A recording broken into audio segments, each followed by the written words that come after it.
자, 한번 풀어보자. 1번. 주택조합에 관한 내용으로 틀린 것은 뭐냐? 1번. 주택조합은 다수의 구성원이 주택을 마련하거나 리모델링하기 위해서 결성하는 조합 말하죠. 2번. 지역주택조합, 직장주택조합, 리모델링 주택조합 세 가지로 구분됩니다. 맞죠? 3번. 주택조합을 설립하려면 시장군수구청의 인가사항이죠. 4번. 해산도 해산 동그라미 치고 인가 동그라미 중요합니다. 5번. 국민주택을 공급받기 위하여 직장주택조합을 설립하는 자는 인가가 아니고 신고. 이거 해마다 뜹니다. 이 내용이 중요해요. 별표 쳐놓고 그 5번 신고입니다. 자, 4번 갑니다. 주택조합에 관한 내용으로 틀린 것은 1번. 지역 직장주택조합의 설립인가를 받으려는 자는 지역 직장주택조합 설립인가 몇 줄 거예요. 주택건설 대제 100% 80 이상 토지 사용 승낙서 사용 권한이죠. 맞죠? 100% 80 이상 맞아요? 자, 2번. 주택단지 전체를 리모델링 하고자 하는 경우 주택단지 전체 각동 구분 소유자와 의결권 이 둘 다 3분의 2 이상 결의가 있어야 인가받을 수 있다. 맞죠? 자, 3번. 국민주택을 공급받기 위하여 직장주택조합을 설립하려는 자는 신고사항이다. 맞죠? 지역으로 바꾸면 안 돼요. 자, 4번. 주택조합은 주택건설 예정 세대수의 2분의 1 이상이 조합원 몫으로 구성이 돼야 되고 조합원은 수명 이상이 한다. 맞죠? 5번. 리모델링 주택조합의 설립에 동의한 자로부터 건축물을 취득한 자는 조합원이 될 수 없다. 있다. 조합원이 될 수 있다. 양도 가능하다 하시라도 이런 내용. 별도의 동의 요건을 충족하지 않겠다는 거예요. 앞에서 충족했기 때문에 양도가 가능하다. 동의 요건도 양도한다. 이런 내용입니다. 5번이 틀렸고 5번 갑니다.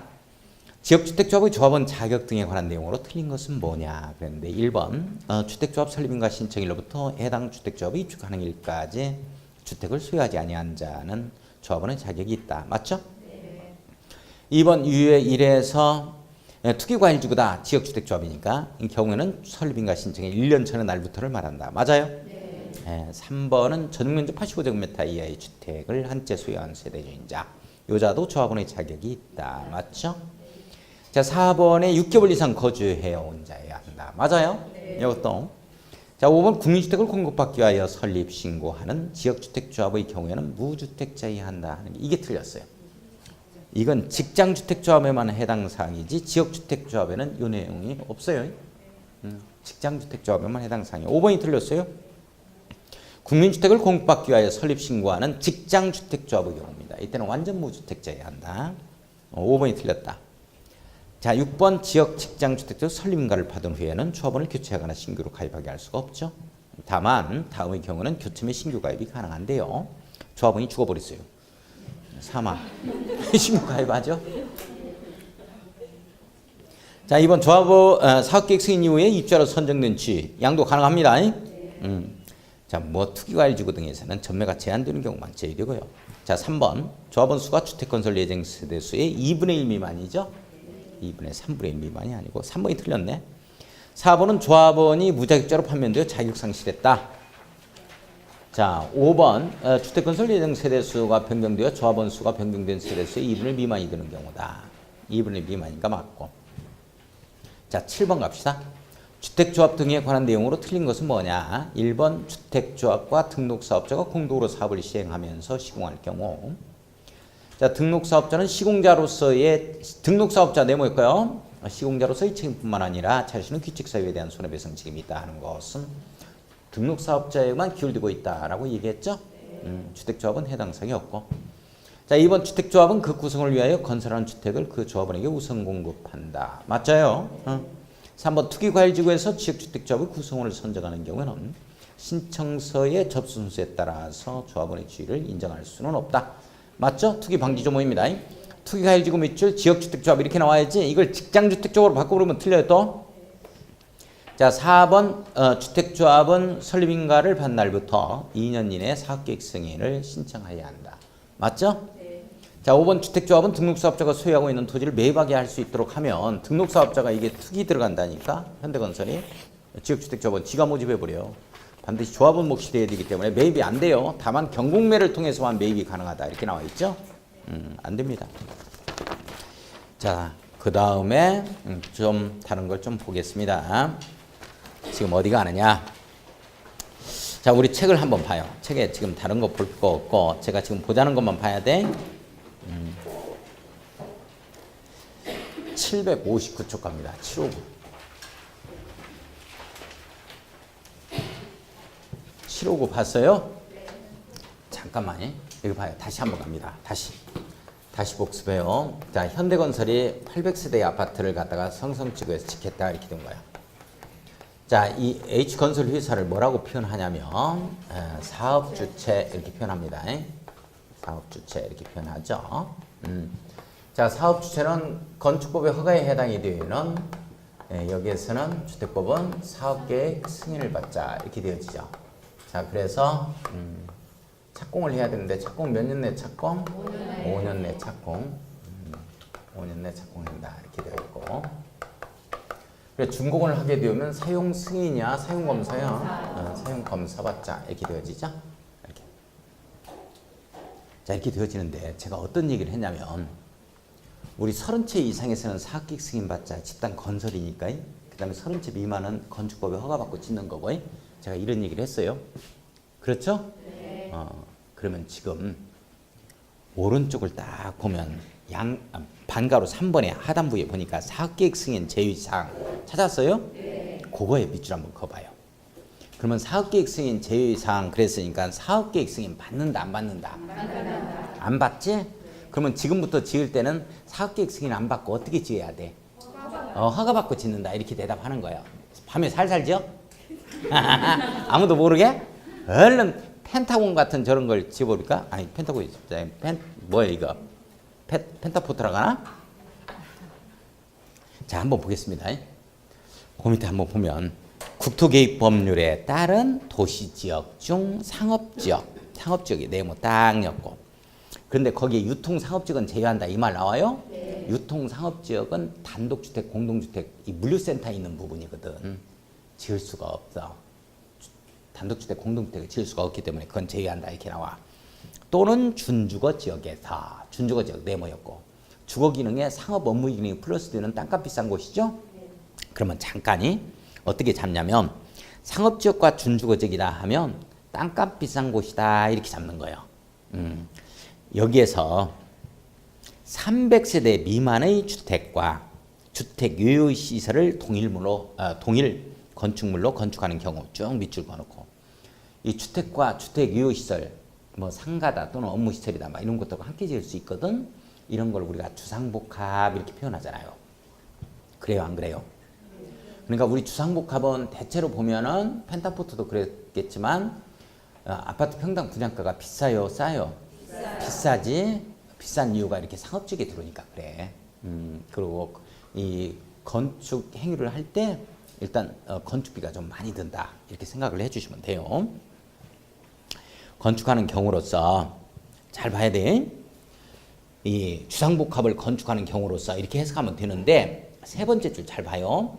다음 각 호의 요건을 충족하는 경우 이렇게 나오잖아. 찾았어요? 네. 다음 각 호의 요건을 충족하는 경우 이 내용이 삭제가 되어지고 이 자리에 니은 번호 내용이 이 자리에 들어가야 돼요. 자, 그러면 기억번호는 삭제됐겠죠?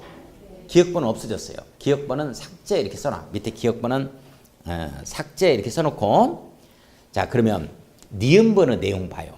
당해 건축물의 연면적에 대한 주택 연면적 합계의 비율이 90% 미만인 경우 이 말 나오지?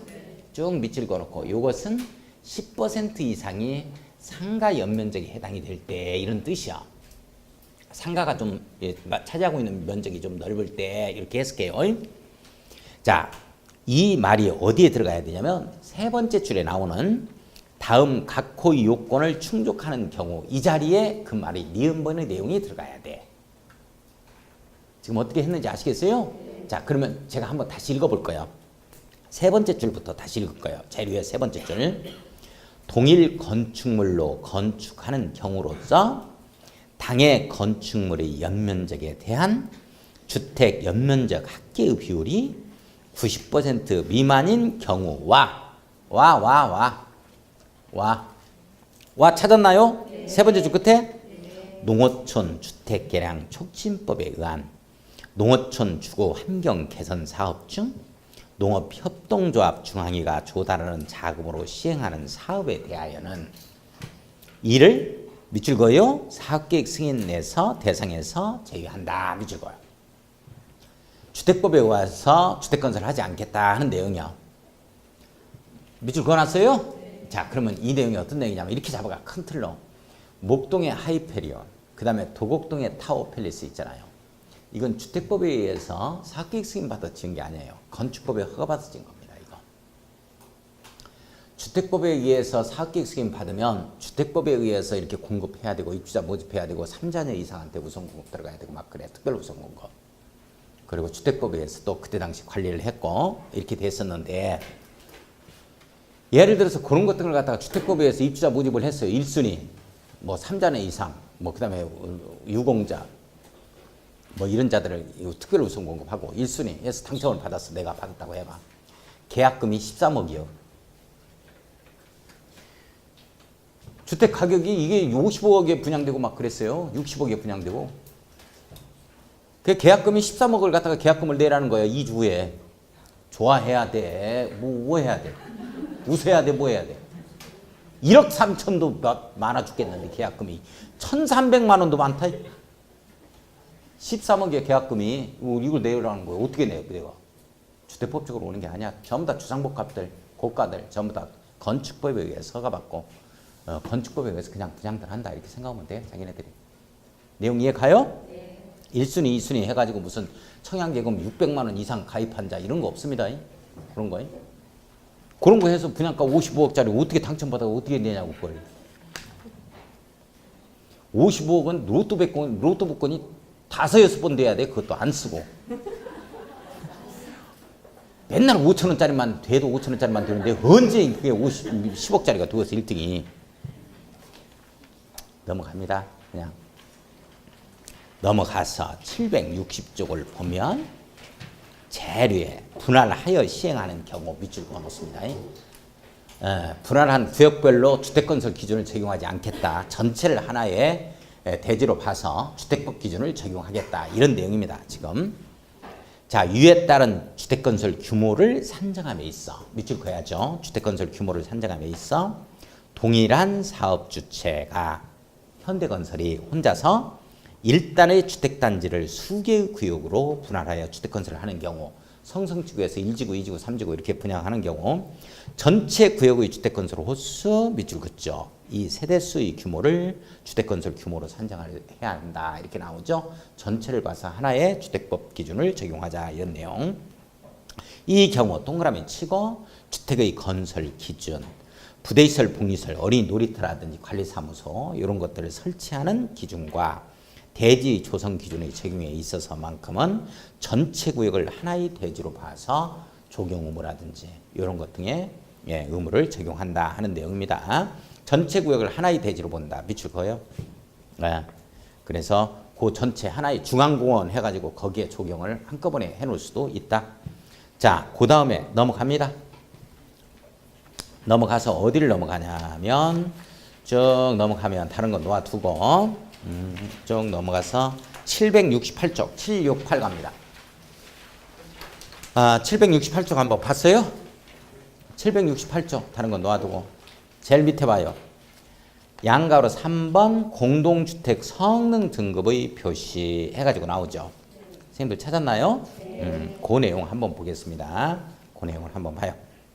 밑줄 한번 그어놓고 이제 성능 등급을 표시하자. 사업 주체가 대통령령으로 정하는 호수 이상 밑줄 그어야죠.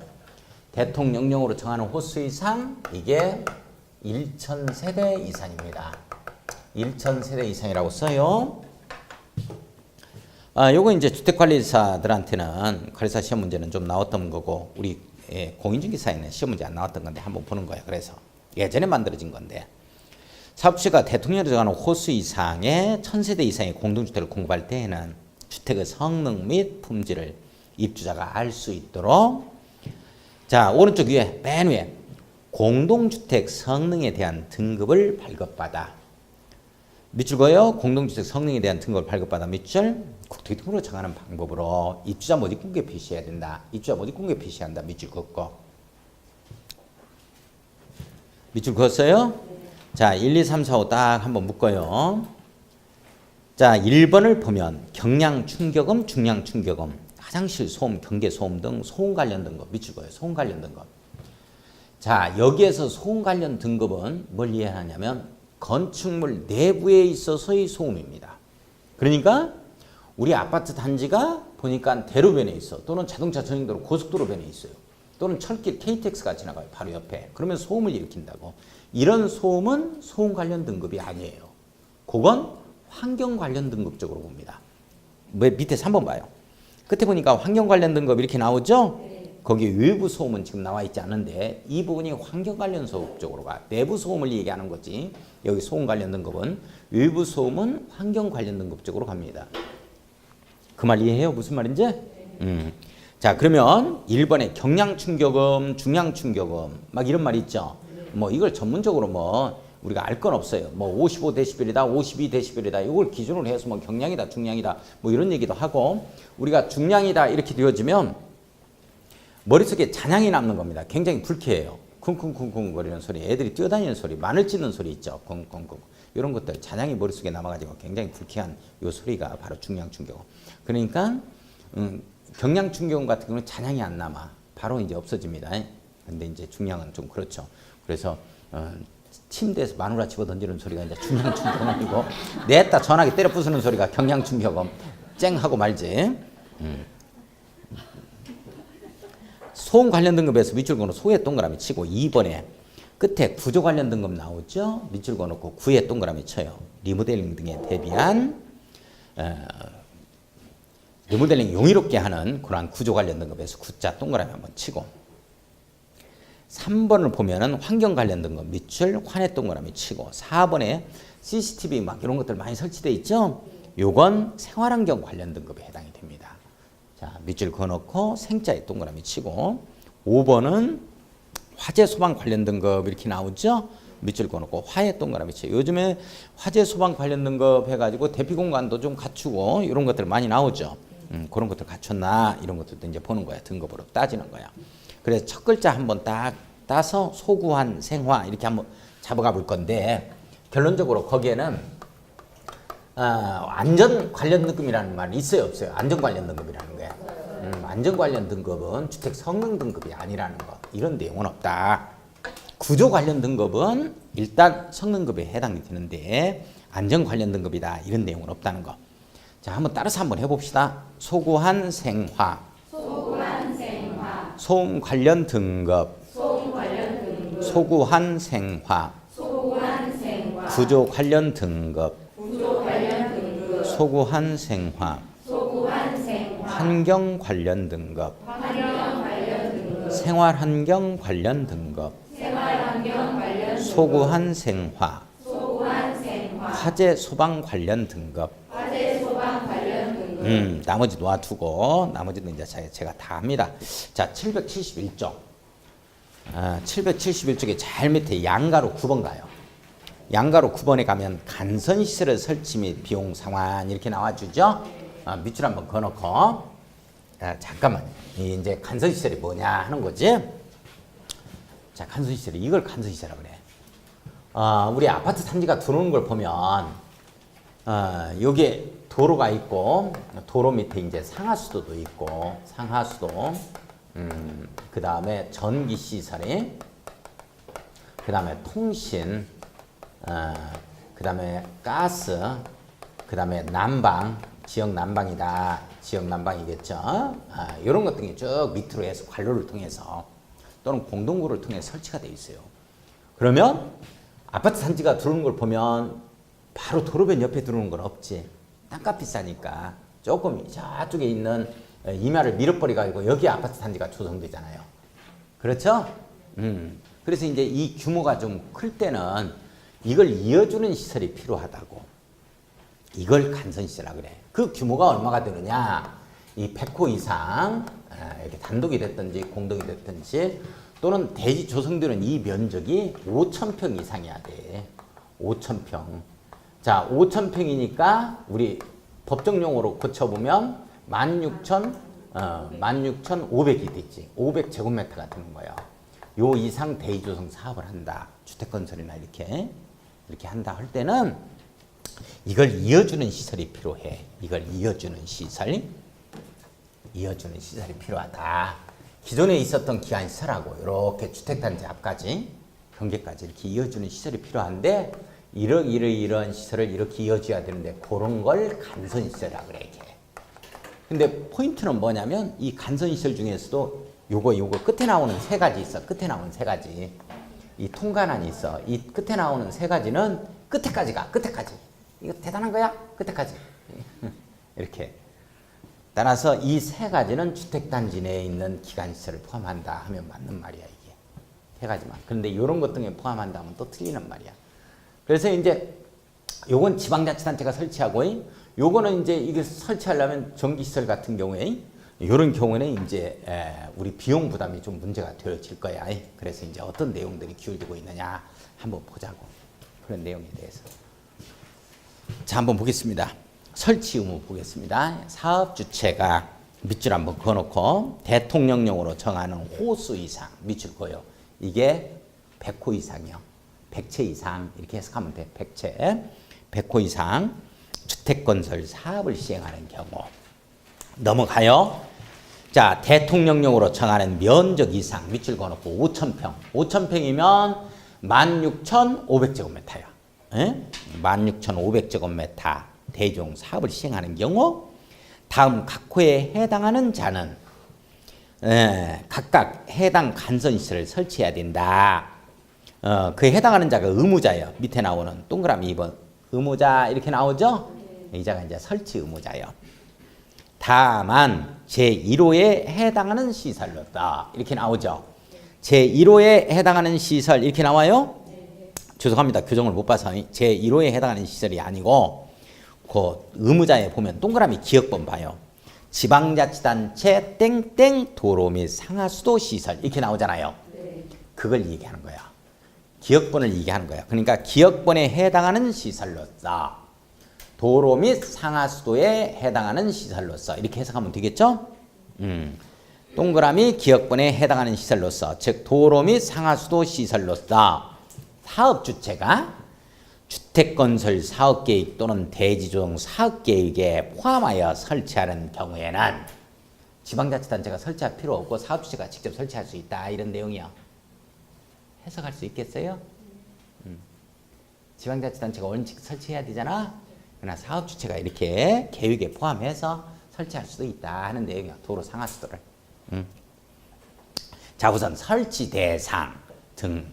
자, 설치 대상을 보면 100호 동그라미 치고 16,500제곱미터 동그라미 치고 대지 면적이 이런 경우에는 간선시설 설치하자 이런 내용이고 통지에 동그라미 치고 국토교통부 장관 또는 시도지사는 위에 규정된 규모 이상의 주택건설 또는 대지조성에 관한 사업계획을 승인한 때에는 지체 없이 간선시설 설치 의무자에게 자, 사업계획 승인 떨어졌으니까 빨리 니네들 설치해라 공사해라 하고 그 사실을 통지해야 한다 이렇게 나오고 자, 디귿번 사용검사 시까지 설치 네모였고 자, 간선시설 설치 의무자는 사업계획에서 정한 사용검사 예정일까지 언제 사용검사 떨어질 건데 그때까지 해당 간선시설을 설치하지 못할 특별한 사유가 있는 때에는 통지를 받은 날부터 좀 늦게 설치가 됩니다 라고 1개월 이내에 그 사유와 설치 가능 시기를 명시하여 당해 사업주체에게 통보해야 한다. 그러면 이제 사용검사시까지 이제 설치 완료가 이루어져야 된다고. 그게 어디에 나오느냐? 2번 봐요. 2번. 밑에 2번 설치 완료 시기 찾아봐요. 판가로 2번 찾았어요? 예, 설치 완료 시기 네모였고 별표 한번 치고 간선시설은 네모였고 특별한 사유가 없으면 밑줄 사용검사일까지 설치 완료해야 된다. 이때까지 설치해줘야지. 그래야 입주하니까. 이때까지 다 지어지고 나서 이건 이어져야지 이거. 그래야 여기를 이삿짐 센터가 이삿짐 이렇게 가지고서 트럭을 몰고 이렇게 오지. 그러면 여기 이게 설치 안 돼버리면 사용검사에 설치가 돼야지. 그래야 언제부터 입주하세요. 사용검사 받거나 입주하세요. 여기다 이삿짐을 쏘라고 그러면 여기서 여기까지 받아요. 자, 의무자. 의무자 보겠습니다. 의무자. 의무자를 보면 이제 이자가 설치 의무자예요. 의무자란 말이 무슨 말이야? 설치 의무자. 그러면 이제 기억번, 도로 및 상하수도 시설은 누가 설치하는 게 원칙이다. 아, 이거 하나 외워야 돼. 도로하고 상하수도 시설은 누가 설치해야 돼? 천안시에 설치해야 돼. 이거. 그리고 관리합니다. 자기네들이. 자, 니은번 봐요. 해당 지역에 전기, 통신, 가스, 난방을 공급하는 자가 전기시설이다. 통신, 가스, 지역 난방 있지? 이런 것들을 설치해야 된다. 이런 내용이요. 거기에서 보면 전기시설, 요즘에 전기 사고팔고 하죠. 제가 일산에 살 때는 전기를 주식회사 동서발전에서 공급했어요. 여기서 공급했습니다. 일산. 이제 세종으로 내려오니까 세종은 주식회사 중부발전이 중부발전. 물론 전부 다 한국전력을 계열 회사야. 자매 회사고 다. 저기 강원도 강릉 가다 보면 대관령 7톤을 넘기 전에 행성인가? 그쪽에 쭉 더 거쳐서 가다 보면 행성 휴게소 다음에 쭉 거쳐 가다 보면 선자령 자락에 대관령 자락 있죠? 여기 이렇게 생긴 게 있어. 설렁설렁 돌아가요. 풍력발전기. 설렁설렁 이렇게 돌아가는데 이게 46기가 설치된 걸로 제가 알고 있습니다. 이게 주식회사 강원발전이야. 강원발전. 대표는 박모 씨입니다. 박노근호 이렇게 되어지는데 이게 한 개가 설렁설렁 돌아가죠. 이게 1200세대를 이 전기로 공급해. 설렁설렁 돌아가는데 이거 하나가 어마어마한 거예요. 그래서 강릉의 주거지역이 있죠. 강릉 인구 한 20만 정도 되는 걸로 알고 있습니다. 20만이 조금 안 되나? 근데 한 약 절반 정도 세대를 이걸로 공급해요. 전기 요즘에 한국전력, 즉 전력시장을 통해서 전기 사고팔 수 있다. 그러면 이제 여기에서 공급하려면 이자가 해야 돼. 다 설치를. 자, 그 다음에 통신시설. 통신은 뭐가 있어요? KT가 있는가? 또 SK 있고 또 뭐가 있어요? LG. 이런 데가 공급하려면 지가 설치해야지. 지가 공급하려면. 그렇다는 얘기야. 그 다음에 가스시설. 여기 가스 뭘 써요? 중부도시가스 써요? 중부도시가스 쓰는구나. 도시가스. 중부도시가스. 제가 일산에 살고 있을 때는 서울도시가스를 썼어요. 저기 이천은 대한도시가스 씁니다. 저기 전라남도 쪽에 가면 광주 이런 데 가면 목포 이런 거 해양도시가스를 써요. 목포는 목포도시가스를 쓰는구나. 목포. 그 다음에 저기 전주에 가서 강의했더니 전주는 전북도시가스를 쓰더라고. 전북도시가스, 도시가스 이렇게 써요. 그 다음에 저기 많아요. 회사가. 그러면 그자가 다 설치해야 된다는 얘기야. 저기 가면 삼안도시가스, 저기 수원 쪽만 가면 화성 이쪽에 가면 극동도시가스, 삼천리도시가스 이렇게 들어갑니다. 이런 가스를 써요. 이 앞에 음식점은 돈가스를 쓰지.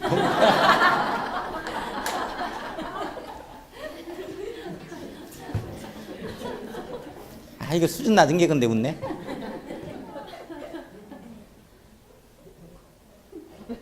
웃다 보니까 배고팠다? 배고파서. 자, 봐요. 거기에 지역난방시설 이렇게 되어 있고 공급하는 자가 이게 설치해야 된다 이 말이야. 국가가 설치하는 거 있죠? 대단한 걸 설치해주네. 대단한 걸. 우체통 설치해. 각종 분실물이라든지 이거 우체통에 이게 집어넣어야 됩니다. 발견했을 때는. 근데 우체통은 가장 많은 도시가 어디냐면 전라남도 섬지방 때문에 그래요. 염전 노예 사건도 이걸 통해서 밝혀졌죠. 그리고 이것도 기관시설에 해당이 되다 보니까 이거 우체통 못 없어요. 거의 요즘에는 우체통을 이용해서 편지 쓰고 이러신 분 없죠. 그렇죠. 근데 가장 없는 도시가 우체통이 가장 설치가 안 된 도시가 울산입니다. 울산에 가면 거의 우체통을 못 볼 거예요. 길거리 다니시다가 이 우체통 봤어요? 많이 설치돼 있어. 잘 봐봐. 관찰력이 없어서 그렇지. 하나도 없는 것처럼 보이지만 우체통 한번 발견해야 되겠다 하고 돌아다녀 봐요. 있어요. 우체통 있습니다. 보세요. 우체통 있어요. 자, 그 다음에 설치 완료 시기한 그건 중요하고 사용검사 시까지 해야 된다는 거예요. 설치 비용 나오죠? 밑줄 한번 거의 설치 비용. 간선 시설의 설치 비용은 밑줄 설치 의무자가 부담한다. 밑줄 그어놓고 원칙 이렇게 써놔야지. 설치 의무자가 설치해야 되는 자가 자기가 설치해야지. 비용 부담해서. 이 경우 제1항 제1호에 따른 죄송합니다. 제1항 제1호 지워요. 이게 기억번이요. 기억번이 뭐예요? 도로 및 상하수도 시설이야. 동그라미 기억번이라고 써놔요. 도로 및 상하수도 시설 기억번. 내 설치 비용은 그 비용의 2분의 1 범위 안에서 누가 보조할 수 있다? 국가가 보조한다 하는 건 도로 상하수도 즉 지방자치단체가 설치해야 되는 이것만 그렇습니다. 국가 보조가 이루어져요. 나머지 무슨 가스라든지 이런 거에 국가가 보조할 수 있다 이런 말 나오면 안 돼요. 그거 중요하고. 지중선로의 경우 땅속으로 묻자는 거지. 자, 이때 전기 간선시설을 지중선로 땅속으로 설치하고자 하는 경우에는 자, 밑줄 그어야 돼요. 전기를 공급하는 한국전력하고 지중에 설치할 것을 요청하는 자, 뭐 입주자라든지 이런 자라든지 에게 100분의 50의 비율로 절반씩 그 설치 비용을 부담한다. 밑줄 그어놓습니다. 지중 설치는 상당히 돈이 많이 들어요. 그래서 이렇게 아무튼 입주 예정자들한테도 부담할 수 있도록 일단 법에서 규율해 놓고 있다. 다만 사업지구 밖의 기간시설로부터 사업지구 안에 가장 가까운 주택단지 경계선까지 전기 간선시설을 설치하는 경우에는 전기를 공급하는 자가 부담해야 된다 에서 나오죠. 밑줄만 한번 그어놓고 나머지는 필요 없습니다. 자, 넘어가요. 777 가겠습니다. 777쪽. 777쪽 777 봤나요? 네. 777쪽 777 한번 봐요. 그 밑에 보면 사업시행의 조치 해가지고 나오죠? 네. 양가로 1번 토지의 출입 등 밑줄 긋고 출입 사유 봅니다. 국가, 지방자치단체, 한국토지주택공사, 지방공사인 사업주체가 밑줄 그어놓고 국지 한지인 사업주체죠? 이게 바로 공공사업주체만 해당 사항입니다. 현대건설인 일반 등록사업주체는 해당 사항이 없다. 누구만 그렇다? 공공사업주체, 국지, 한지만 그래요. 사업계획 수립을 위한 조사 또는 측량을 하려는 경우, 조사, 측량하려는 경우 밑줄. 국민주택 사업을 시행하기 위하여 필요한 경우에는 다음 각호의 행위를 할 수 있다. 자, 조사, 측량 밑줄, 국민주택 사업 밑줄 그어요. 시행하기 위해서 필요한 경우 다음 각호의 행위를 할 수 있는데 1, 2, 3 묶어놓고 다른 거 안 읽어도 괜찮은데 1번 타인 토지에 출입하는 행위 밑줄 거예요.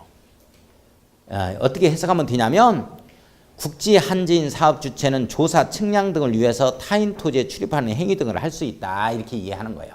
내용 이해 가요? 장애물을 변경하거나 제거하는 행위도 할 수 있는 거고. 자, 넘어가 봅시다. 778점. 자료에 보니까 토지 등의 수용, 사용 이렇게 나와요.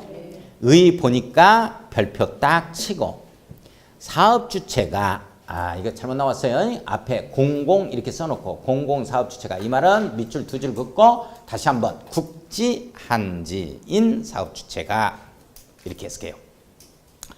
사업주체가 이렇게 나오면 안 되고 누구만 그러냐면 국지 한지만 그래요. 공공사업주체만. 국지 한지인 사업주체가 국민주택 건설 밑줄 긋고 국민주택 건설을 위한 대조성 밑줄 긋고 이것도 국지한지인 공공사업주체가 국민주택 건설과 관련된 사업을 할 때만 그래요. 자, 국민주택과 관련된 이 사업을 하는 경우에는 두 번째 줄 토지나 토지에 정착한 물건 및 그 토지나 물건에 관한 소유권의 권리, 토지 등이라 한다. 자, 토지 등 밑줄 긋고 수용하거나 사용할 수 있다. 밑줄 그어요. 자, 수용, 사용권은 누구에만 있냐면 국지한지에만 있다. 수용 사용권은 누구에만 있다? 국지, 한지, 공공사업주체만 있다. 그것도 뭐 할 때만 있느냐? 국민주택 건설과 관련된 업을 할 때만 있는 거야. 국지, 한지가 자기네들 무슨 놈의 규모가 큰 자기네들은 어떤 조합주택 건설처럼 그렇게 해가지고 짓는 것들은 해당 사항이 없고 국민주택 건설과 관련된 일만 할 때 그렇다. 그것도 국지, 한지가. 그런 때는 수용권이 있다. 수용권은 국지한지만 있어요. 다른 사업주체, 현대건설이나 이런 거 없다. 자, 다른 건 놓아두고 거기에 3번에 토지의 출입 등에 대한 손실보상 나오죠? 2번에 협의 나와요? 손실보상에 관하여는 손실보상할 자와 손실을 입은 자가 협의해야 한다. 밑줄 한번 그어놓기만 합니다. 그거. 나머지 놓아두고 쭉 밑에 4번 공익사업법의 준용 이렇게 나와요. 거기에 특례에 보니까 사업인정간주 요 표 나와? 기억번 네모였고.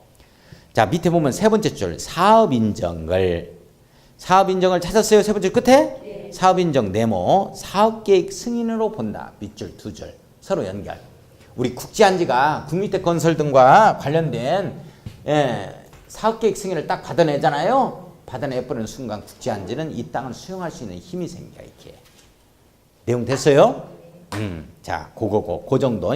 그 다음에 오른쪽 위에 배째라 이런 사람 나오면 어떡할 거냐. 재결 신청은 밑줄 그어놓고 자 두 번째 줄 끝에 사업계획 승인을 세 번째 줄 맨 마지막에 받은 주택건 사업기간 이내에 할 수 있다. 밑줄 그어놔요. 사업시행 기간 내에 한다. 이렇게 잡자 그랬지. 제가 무조건 재결은 사업시행 기간 내에 한다. 이렇게 잡으라 그랬어요. 그렇게 해놓고 체킹만 해놓고 자 협의가 안 된다 하면은 아무튼 뭐 관할 토지 수용위원회에서 이게 이제 땅땅땅 해서 판결을 내려줘야 되는데 이게 재결인데 이게 사업시행 기간 내에 한다. 이렇게 잡으라 그랬죠. 자 그 밑에 한번 봐요. 2번 국공유지 등 우선 매각인데 이 표현 나와요. 밑줄 한번 그어놓고 자 3번 보세요. 3번 환지 방식에 의한 도시개발 사업으로 조성된 대지 활용 이렇게 나오죠. 3번 찾았나요? 네. 제일 끝에다가 대지 활용 끝에다가 법제 26조 이렇게 나와. 끝에다가 땡땡 해놓고 채비지 우선 매각이라고 써요. 채비지 이게 어디 가는 차예요? 여기 조치원 가는 버스지. 돈투기야 돈 넣으니까 할머니 그거 못 넣어요. 이게 조치원 가는 채비지. 안 했어야 돼. 채비지 우선 매각이라고 썼어요? 그 개그도 정신 집중하도록 만들어야 되는가? 자, 양가로 2번과 양가로 3번을 딱 묶어요. 양가로 2번과 양가로 3번을 딱 묶어놓고 별표 쳐놓고 구분 이렇게 써야지. 구분하자. 자, 2번은 뭐냐면 국공유지 우선 매각에 대해서 나오는 내용이야.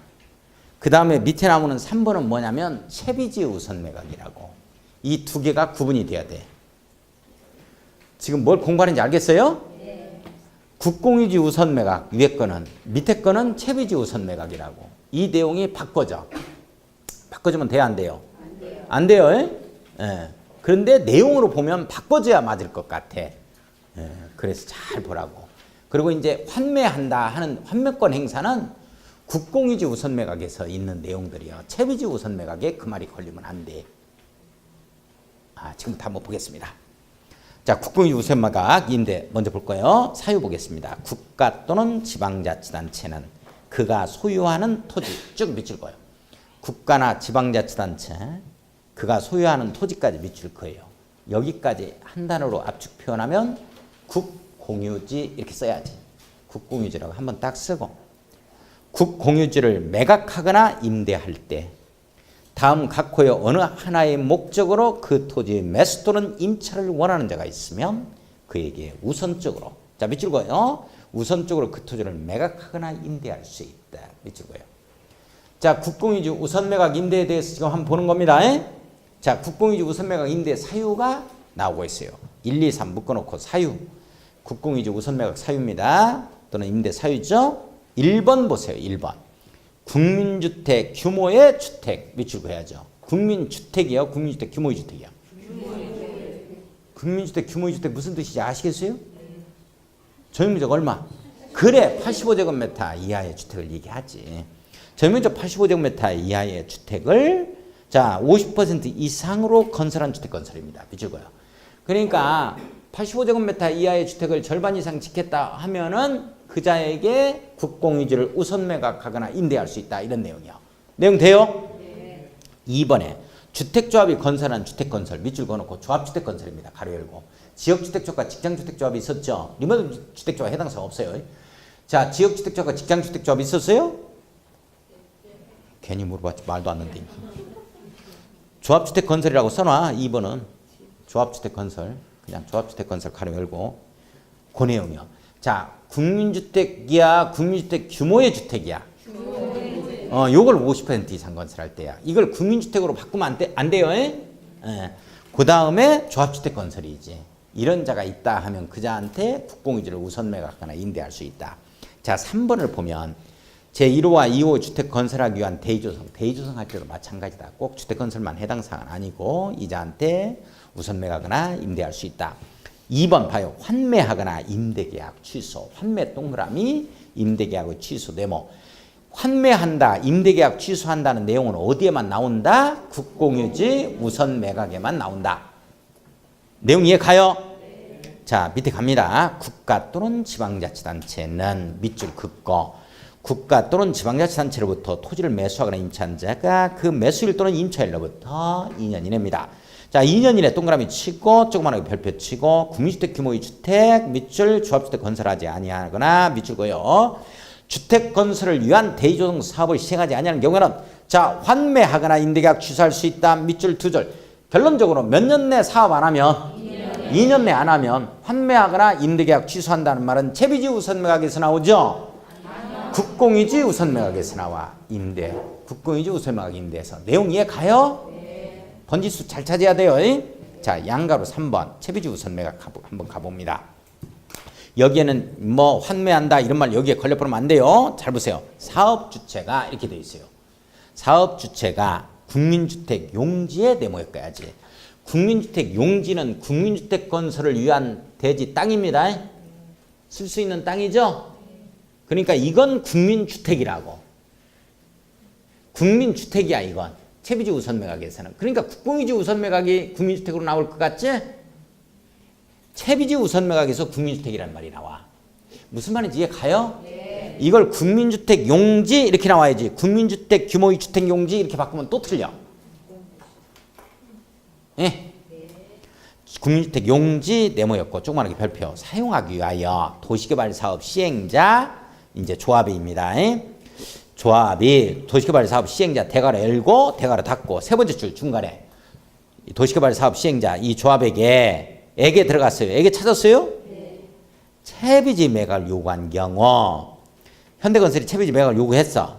국민주택 건설을 위해서 용지를 마련하기 위해서 자기가 국민주택 지으려고 매각을 요구하면 그 도시개발 사업 시행자는 그 조합은 대통령령 가로 열고 닫고 으로 정하는 바에 따라 자 밑줄 그어요. 채비지 총면적의 2분의 1 범위에서 이를 우선적으로 조합은 사업주체에게 매각이 가능합니다. 밑줄 그어요. 국민주택 용지로 쓰겠다고 할 때만 전체 채비지 면적의 몇 분의 1 이내에서 2분의 1 이내에서 우선적으로 이 현대건설에게 사업주체에게 채비지 매각을 할 수 있다. 채비지 우선 매각이다 하면은 국민주택 용지요, 국민주택 규모의 주택 용지요. 용지요, 국민주택 용지. 국민주택 규모의 주택 이렇게 나오는 건 국공유지 우선 매각 여기에서 나오지. 임대계약 취소해서. 자, 밑에 쭉 가요. 하나의 단지로 정한다. 밑줄 긋고 집단 단지로 정해야 되겠지.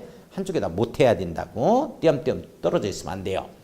집단 환지입니다. 가로 열고 집단 환지 이렇게 한번 써놓고 사업주체가 환지계획 수립 전에 채비지 매각을 요구하면 밑줄 그어야죠.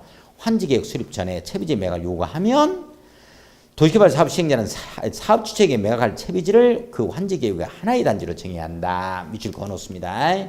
쭉 밑줄 그어놓고 하나의 단지로 하자. 밑줄 그었어요? 밑줄 그었다. 자, 780쪽 갑니다. 780쪽을 보면 양도가격이라는 표현 나오죠. 재료에. 양도가격 나와요? 양도가격 동그라미 치고 별표 치고. 자, 채비지 양도가격은 밑줄 두 줄. 두 번째 줄 가요. 끝에 감정평가자 감정가격 기준, 감정가격 기준 밑줄 두 줄, 채비지 양도가격과 서로 연결합니다. 자, 체감으로 갈 겁니다. 첫 글자 딸 거예요. 채비지 양도가격 채자에 동그라미 감정가격 기준에서 감에 동그라미 칩니다. 체감 이렇게 갈 겁니다. 이 기준으로 한다. 다만 임대주택 건설하는 경우는 밑줄 두 줄, 임에 동그라미 칩니다. 대통령령 가로 열고 85제곱미터 이하의 임대주택 건설이나 밑줄 60제곱미터 이하의 국민주택 건설입니다. 국민주택 건설 규모가 좀 작죠? 임대주택은 85제곱미터까지 갑니다. 임대주택 건설하는 경우 밑줄 두 줄과 임에 동그라미 쳐요. 정하는 경우에는 조성원가 기준 밑줄 두 줄 그어놓고 조자에 동그라미 칩니다. 임조 서로 연결합니다. 바꿔집니다. 시험 문제는. 체감 임조로 갈 겁니다. 채비지 양도 가격은 조성원가를 기준으로 한다. 꼭 이렇게 떠요. 그러면 안 된다니까. 체감 임조로 갈 겁니다. 저 따르세요. 체감 임조. 채비지 양도 가격. 감정 가격. 체감 임조. 임대주택. 조성 원가. 체감 임조. 체감 임조. 채비지 양도 가격. 감정 가격. 체감 임조. 임대주택. 조성 원가. 이게 잡아주셔야 된다고. 그게 별표라고. 그게 이게 뒤바뀌어서 나와요. 양가로 4번 토지 매수 업무 등의 위탁 이렇게 나오죠. 1, 2번 묶어놓고 조그맣게 별표 치고 관할 지방자치단체 장애인 위탁할 수 있다. 국가 또는 한국토지주택공사인 사업주체는 밑줄 두 줄. 국가 또는 한국토지주택공사인 사업주체는 이걸 국지한지로 바꿔도 안 되고 국가나 지방자치단체로 바꿔도 안 돼요. 왜 그러냐면 지방자치단체장이 위탁하기 때문에. 국가나 국가기관만 그래.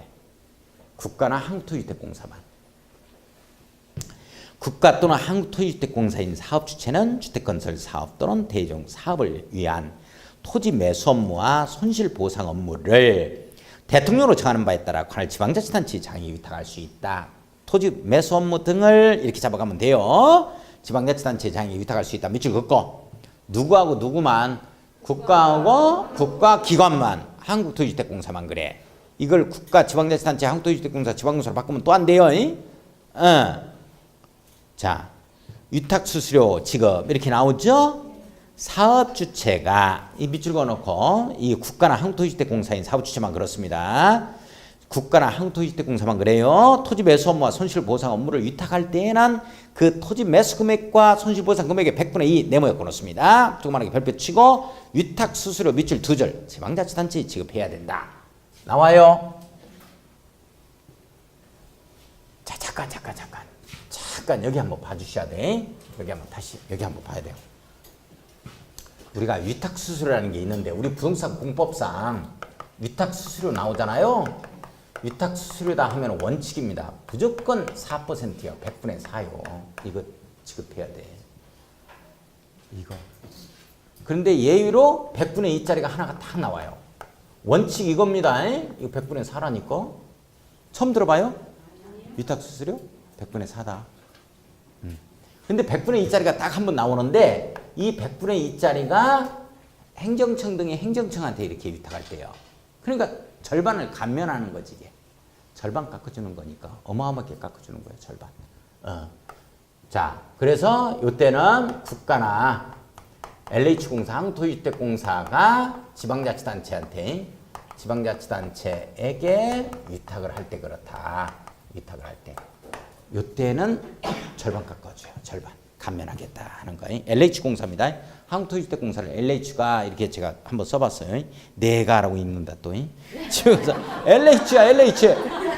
요거 내가가 아니고 국가하고 LH 한국토지주택공사를 쓴 거야 내가.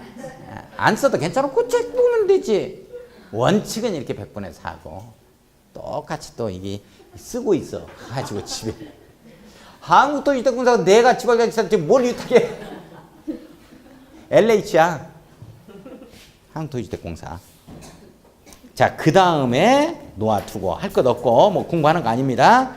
놓아두고 788조. 자, 788쪽이 주택 공급 파트 나오죠. 이 파트가 지금 어떤 파트냐면 지금 어디를 공부하느냐면 잠깐만요. 이거예요. 제가 어떤 얘기를 했냐면 쉬게. 알았어. 응? 착공과 함께 이게 이제 입주자를 모집하려고 그래. 그러면 입주자를 800세대 모집하려면 공고를 내야 된다고. 지멋대로 공고하면 안 돼. 반드시 천안시장한테 승인을 받아가지고 공고를 내야 돼요. 내용 이해 가요?